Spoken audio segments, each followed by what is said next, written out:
दुर्गा सप्तशती का पहला अध्याय। जय माता दुर्गा माता की, जय माता रानी, जय हो माता रानी। जय देवी दुर्गा माता, शीतला माता, भवानी माई, मुंडेश्वरी माई। हे माता अपराध की क्षमा करा, हे माता दुर्गा माता अपराध की क्षमा करा। त्राहि माम त्राहि माम त्राहि माम। हे माता रानी। पहला अध्याय दुर्गा सप्तशती का पहला अध्याय। जय माता रानी।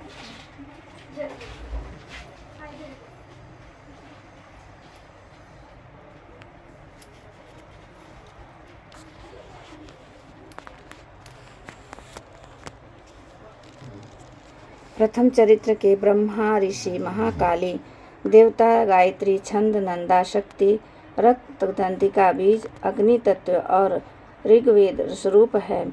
श्री महाकाली देवता की प्रसन्नता के लिए प्रथम चरित्र के जप में विनियोग किया जाता है। भगवान विष्णु के सो जाने पर मधु कैटभ को मारने के लिए कमल जन्मा ब्रह्मा जी ने जिनका स्तवन किया था, उन महाकाली देवी का मैं सेवन करता हूँ। वे अपने 10 हाथों में खड्ग, चक्र, गदा, बाण, धनुष, परिघ, शूल, भ्रूशुंडी, मस्तक और शंख धारण करती हैं। उनके 3 नेत्र हैं। वे समस्त अंगों में दिव्य आभूषणों से विभूषित हैं। उनके शरीर की कांति नील मणि के समान है तथा वे 10 मुख और 10 पैरों से युक्त हैं।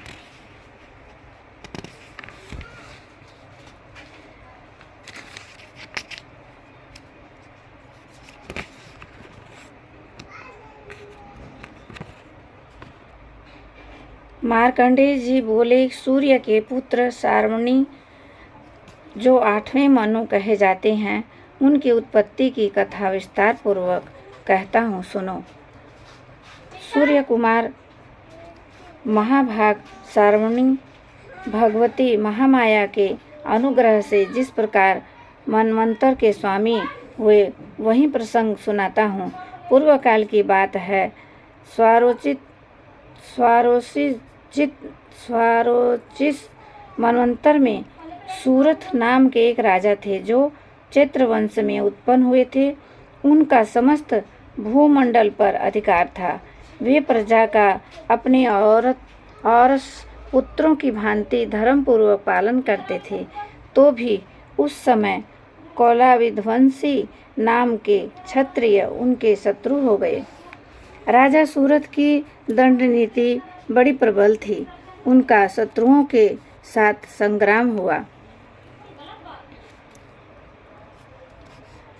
यद्यपि कौलाविध्वंसी संख्या में कम थे, तो भी राजा सूरथ युद्ध में उनसे परास्त हो गए। तब वे युद्ध भूमि से अपने नगर को लौट आए और केवल अपने देश के राजा होकर रहने लगे। समूची पृथ्वी से अब उनका अधिकार जाता रहा, किंतु वहाँ भी उन प्रबल शत्रुओं ने उस समय महाभाग राजा सूरथ पर आक्रमण कर दिया। राजा का बल क्षीण होता चला गया था, इसलिए उनके दुष्ट बलवान एवं दुरात्मा मंत्रियों ने वहाँ उनकी राजधानी में भी राजकीय सेना और खजाने को हथिया लिया। सूरत का प्रभुत्व नष्ट हो चुका था, इसलिए वे शिकार खेलने के बहाने घोड़े पर सवार हो वहाँ से अकेले ही एक घने जंगल में चले गए। वहाँ उन्होंने विप्रवर मेघधा मुनि का आश्रम देखा, जहाँ कितने ही हिंसक जीव अथवा अपनी स्वाभाविक हिंसावृत्ति छोड़कर परम शांत भाव से रहते थे। मुनि के बहुत से शिष्य उस वन की शोभा बढ़ा रहे थे। वहाँ जाने पर मुनि ने उनका सत्कार किया और वे उन मुनिश्रेष्ठ के आश्रम पर इधर उधर विचरते हुए कुछ काल तक रहे। फिर ममता से आकृष्ट होकर वहाँ इस प्रकार चिंता करने लगे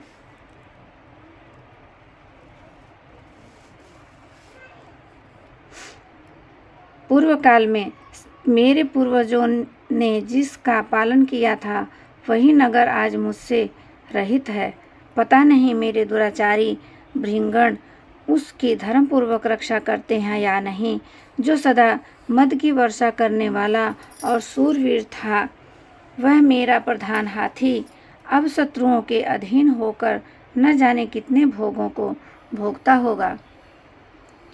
जो लोग मेरे कृपा, धन और भोजन पाने से सदा मेरे पीछे पीछे चलते थे, वे निश्चय ही अब दूसरे राजाओं का अनुसरण करते होंगे। उन अपव्ययी लोगों के द्वारा सदा खर्च होते रहने के कारण अत्यंत कष्ट से जमा किया हुआ मेरा वह खजाना खाली हो जाएगा। ये तथा और भी कई बातें राजा सूरत निरंतर सोचते रहते थे। एक दिन उन्होंने वहाँ विप्रवर मेधा के आश्रम के निकट एक वेश्या को देखा और उससे पूछा, भाई तुम कौन हो? यहाँ तुम्हारे आने का क्या कारण है? तुम क्यों शोकग्रस्त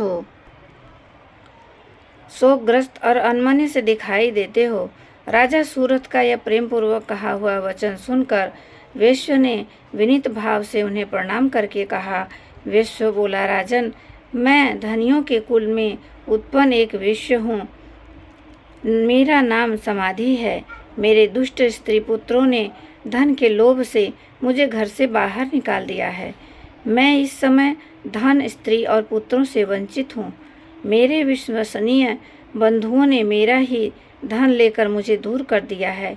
इसीलिए दुखी होकर मैं वन में चला आया हूँ।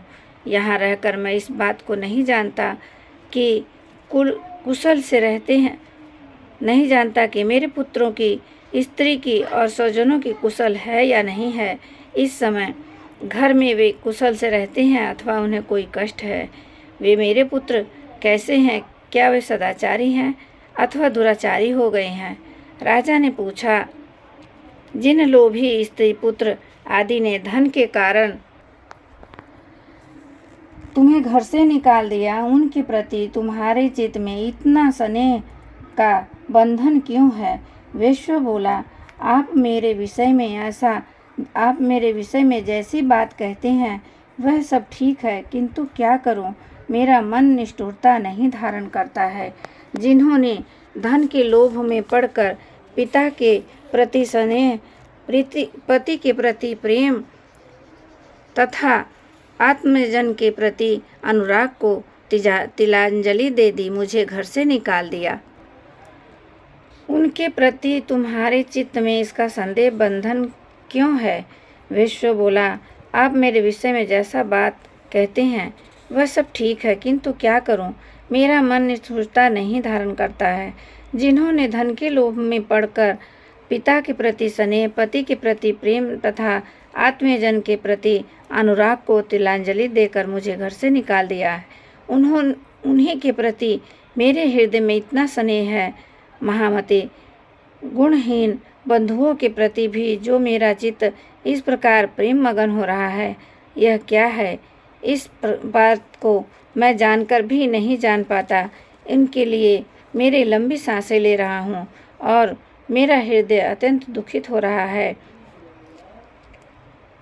उन लोगों में प्रेम का सर्वथा अभाव है, तो भी उनके प्रति जो मेरा मन निष्ठुरता नहीं हो पाता, इसके लिए मैं क्या करूं? मार्कंडेय जी ने कहा, हे ब्राह्मण, तदंतर राजाओं में श्रेष्ठ सूरत और वह समाधि नामक वेश्या दोनों साथ साथ मेधा मुनि के सेवा में उपस्थित हुए और उनके साथ यथा योग्य न्यायकुल विनयपूर्वक बर्ताव करके बैठे। तत्पश्चात वेश्या और राजा ने कुछ वार्तालाप किया। राजा ने कहा, भगवान, मैं आपसे कुछ बात पूछना चाहता हूँ, इसे बताइए। मेरा चित्त अपने अधीन न होने के कारण वह बात मेरे मन को बहुत दुख देती है। जो राज्य मेरे हाथ से चला गया, उसमें और उसके संपूर्ण अंगों में मेरी ममता बनी हुई है। मुनिश्रेष्ठ, यह जानते हुए भी कि वह अब मेरा नहीं है अज्ञानी की भांति मुझे उसके लिए दुख होता है। क्या है, इधर यह विश्व भी धर्म में अपमानित होकर आया है। इसके पुत्र स्त्री और पुत्रों ने से छोड़ दिया है। स्वजनों ने भी इसका परित्याग कर दिया है। जो तो भी यह अपने प्रति अत्यंत हार्दिक स्नेह रखता है। इस प्रकार यह तथा मैं दोनों ही बहुत दुखी हैं। जिसमें प्रत्यक्ष दोष देखा गया है, उस विषय के लिए भी हमारे मन में ममता जनित आकर्षण पैदा हो रहा है। महाभाग हम दोनों समझदार हैं, तो भी हम में जो मोह पैदा हुआ है, यह क्या है? विवेक शून्य पुरुष की भांति मुझमें और इसमें भी यह मूर्खता प्रत्यक्ष दिखाई देता है। ऋषि बोले, महाभाग विषय मार्ग का ज्ञान सब जीवों को है। इसी प्रकार विषय भी सबके लिए अलग अलग है। कुछ प्राणी दिन में नहीं देखते, दूसरे रात में नहीं देखते, तथा कुछ जीव ऐसे हैं जो दिन और रात्रि में भी बराबर ही देखते हैं। यह ठीक है कि मनुष्य समझदार होते हैं, किंतु केवल वे ही ऐसे नहीं होते। पशु पक्षी और मृग आदि सभी प्राणी समझदार होते हैं। मनुष्यों की समझ में भी वैसी ही होती है जैसी उन मृग और पक्षियों की होती है।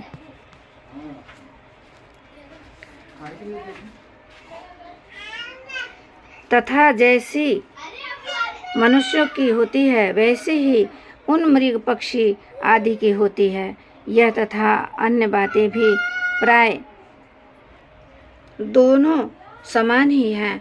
समझ होने पर भी इन पक्षियों को तो देखो, ये स्वयं भूख से पीड़ित होते हुए भी मोहवश बच्चों की चोंच में कितने चाव से अनेक अन्न के दाने डाल रहे हैं।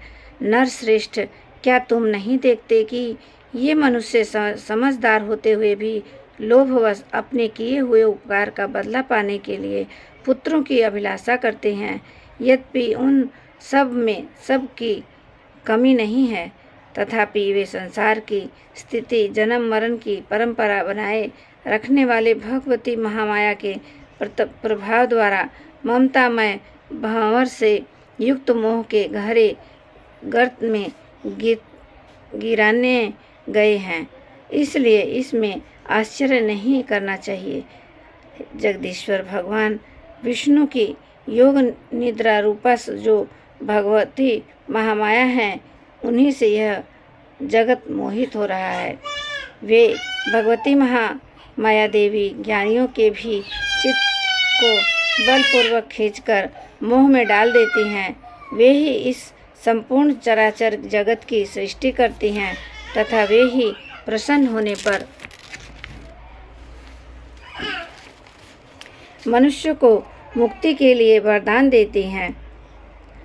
वे ही पराविद्या, संसार बंधन और मोक्ष की हेतुभूता सनातनी देवी तथा संपूर्ण ईश्वर की भी अधीश्वरी हैं। राजा ने पूछा, हे भगवान, जिन्हें आप महामाया कहते हैं, वे देवी कौन है? ब्राह्मण उनका आविर्भाव कैसे हुआ तथा उनके चरित्र कौन कौन हैं? ब्रह्मावेत्ताओं में श्रेष्ठ महर्षि उन देवी का जैसा प्रभाव हो, जैसा स्वरूप हो और जिस प्रकार प्रादुर्भाव हुआ हो, वह सब मैं आपके मुख से सुनना चाहता हूँ। ऋषि बोले, राजन, वास्तव में तो वे दो देवी नित्य स्वरूपा ही है। संपूर्ण जगत उन्हीं का रूप है तथा उन्होंने समस्त विश्व को व्याप्त कर रखा है। तथापि उनका प्राकट्य अनेक प्रकार से होता है। वह मुझसे सुनो। यद्यपि वे नित्य और अजन्मा हैं, तथापि जब देवताओं का कार्य सिद्ध करने के लिए प्रकट होती हैं, उस समय लोक में उत्पन्न हुई कहलाती हैं। कल्प के अंत में जब संपूर्ण जगत एकावर्ण में निमग्न हो रहा था, सबके प्रभु भगवान विष्णु शेष नाग की शैया बिछाकर योग निद्रा का आश्रय सो रहे थे। उस समय उनके कानों के मैल से दो भयंकर असुर उत्पन्न हुए, जो मधु और कैटभ के नाम से विख्यात थे। वे दोनों ब्रह्मा जी का वध करने को तैयार हो गए। भगवान विष्णु के नाभि कमल में विराजमान प्रजापति ब्रह्मा जी ने जब उन दोनों भयानक असुरों को अपने पास आया भगवान को सोया हुआ देखा, तब एकाग्रचित्त होकर उन्होंने भगवान विष्णु को जगाने के लिए उनके नेत्रों में निवास करने वाली योग निद्रा का सत्वंत आरंभ किया, जो इस विश्व की अधीश्वरी, जगत को धारण करने वाली, संसार का पालन संहार करने वाली तथा तेज स्वरूप भगवान विष्णु की अनुपम शक्ति हैं। उन्हीं भगवती निद्रा देवी की भगवान ब्रह्मा स्तुति करने लगे। ब्रह्मा जी ने कहा, हे देवी, तुम ही स्वाहा, तुम ही स्वधा, तुम ही वष्टकार हो। स्वर भी तुम्हारे ही स्वरूप है। तुम ही जीवन दायिनी सुधा हो।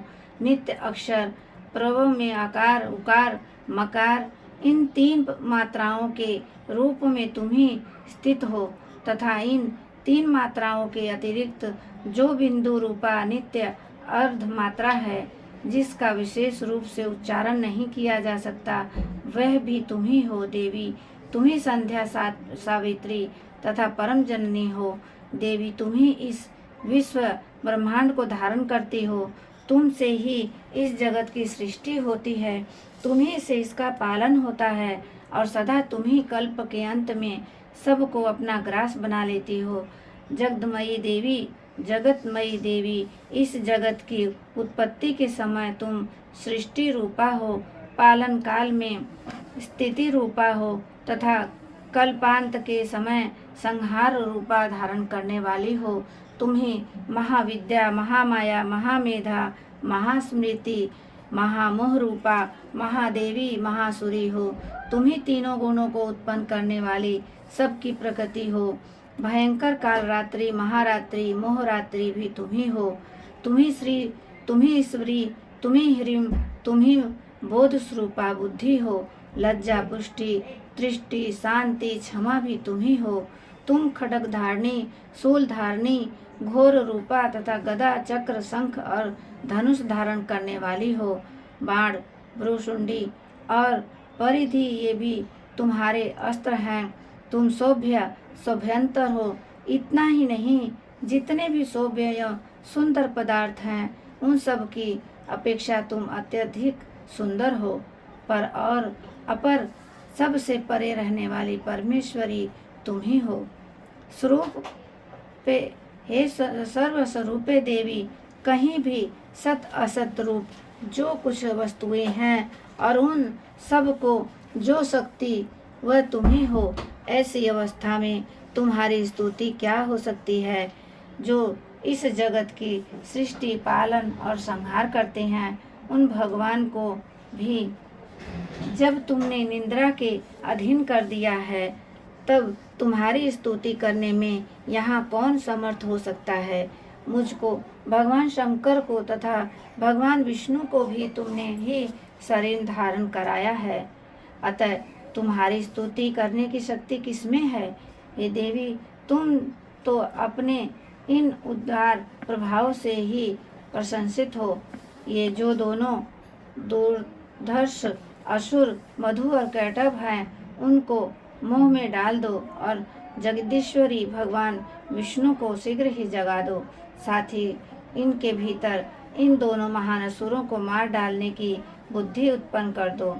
ऋषि कहते हैं, राजन, जब ब्रह्मा जी ने वहाँ मधु और कैटभ को मारने के उद्देश्य से भगवान विष्णु को जगाने के लिए तमोगुण की अधिष्ठात्री देवी योग निद्रा की इस प्रकार स्तुति की, तब वे भगवान के नेत्र, मुख, नासिका, बाहु, हृदय और वक्ष स्थल से निकलकर अव्यक्त जन्मा ब्रह्मा जी की दृष्टि के समक्ष खड़ी हो गई। योग निद्रा से युक्त होकर जगत के स्वामी भगवान जनार्दन उस 51 के जल में शेषनाग की शैया से जाग उठे। फिर उन्होंने उन दोनों असुरों को देखा। वे दुरात्मा मधु और कैटव अत्यंत बलवान तथा पराक्रमी थे। क्रोध से लाल आंखें किए ब्रह्मा जी को खा जाने के लिए उद्युत कर रहे थे। तब भगवान श्री हरि ने उठकर उन दोनों के साथ 5000 वर्षों तक केवल बाहु युद्ध किया। वे दोनों भी अत्यंत बल के कारण उन्मत्त हो रहे थे। इधर महामाया ने भी उन्हें मोह में डाल रखा था। इसलिए वे भगवान विष्णु कहने लगे, हम तुम्हारी वीरता से संतुष्ट हैं, तुम हम लोगों से कोई वर मांगो। श्री भगवान बोले, यदि तुम दोनों मुझ पर प्रसन्न हो तो अब मेरे हाथ से मारे जाओ। बस इतना ही, इतना साथ ही मेरे वर मांगा है। यहाँ दूसरे किसी वर से क्या लेना देना है।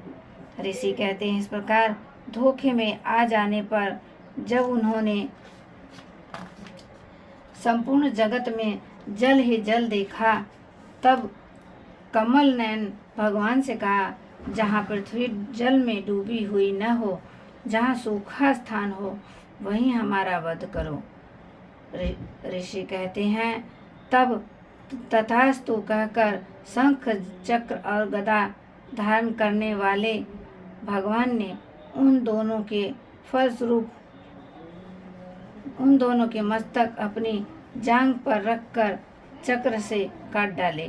इस प्रकार ये दो देवी महामाया ब्रह्मा जी की स्तुति करने पर स्वयं प्रकट हुई थी।